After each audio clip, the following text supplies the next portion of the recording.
तुम अब्बास के बहुत करीबी दोस्त थे ना? मैंने और अब्बास ने अपनी जवानी एक साथ गुजारी। सिफैन में हम दोनों साथ साथ लड़े, एक ही खेमे में सोते थे और आधी आधी रात तक गुफ्तगू किया करते थे। अब्बास की आरजू थी कि इतना ताकतवर हो जाए कि जुल्फिकार अली का वारिस बन सके। वो मौला अली की तन्हाई को पूरे वजूद के साथ महसूस करता था। वो उस मकाम पर पहुंचना चाहता था कि जब मौला अली के बराबर में खड़ा हो जाए तो मौला अली कहें, अब मुझे लश्कर की जरूरत नहीं, अब्बास मेरे लिए लश्कर के बराबर है। उन दिनों हम दोनों बच्चे थे, किसी गिनती में न थे।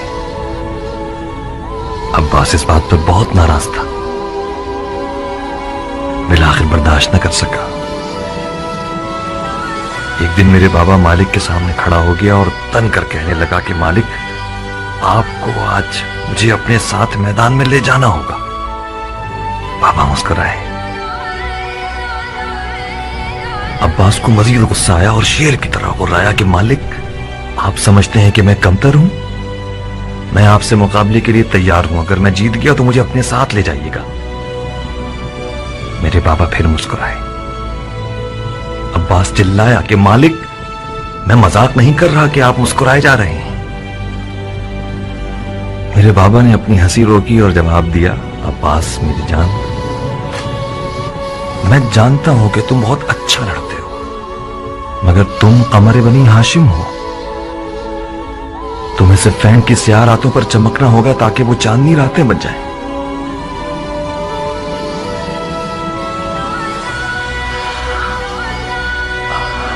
अब्बास ने जब ये ताबीर सुनी तो खामोश रहा। नकल है कि जब अब्बास अलकमित पे पहुंचा तो शदीद प्यासा था, मगर उसने पानी नहीं पिया।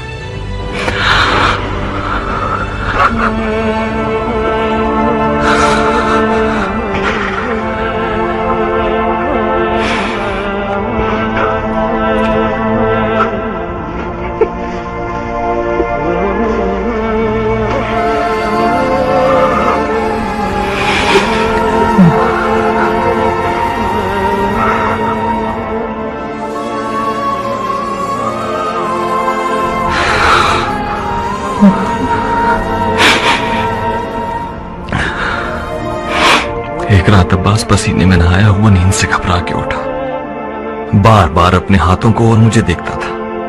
मैंने पूछा, कोई ख्वाब देख लिया? उसने कहा, हाँ। मैंने पूछा, क्या ख्वाब देखा? टूटती हुई सांसों में मुझे जवाब दिया, इब्राहिम, मैंने ख्वाब में देखा कि मेरे हाथ नहीं है, मेरे हाथ खो गए थे।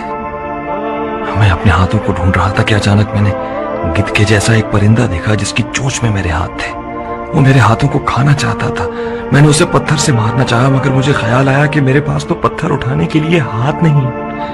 मैंने चिल्ला के कहा, ओ लाशखोर, मेरे हाथों को मत खाओ, वो हाथ मेरे हैं। अचानक गिद्ध बोलने लगा, अब्बास, तुम इन हाथों का क्या करोगे जब तुम्हारे पास इतने प्यारे पर हैं? मैं भूखा हूं, मजबूर हूं, मेरे पर टूटे हुए हैं, तुम्हारे हाथ मुझे सैर कर देंगे। तुम अपने उन खूबसूरत परों के साथ परवास करो, जाओ आसमान पे उड़ो।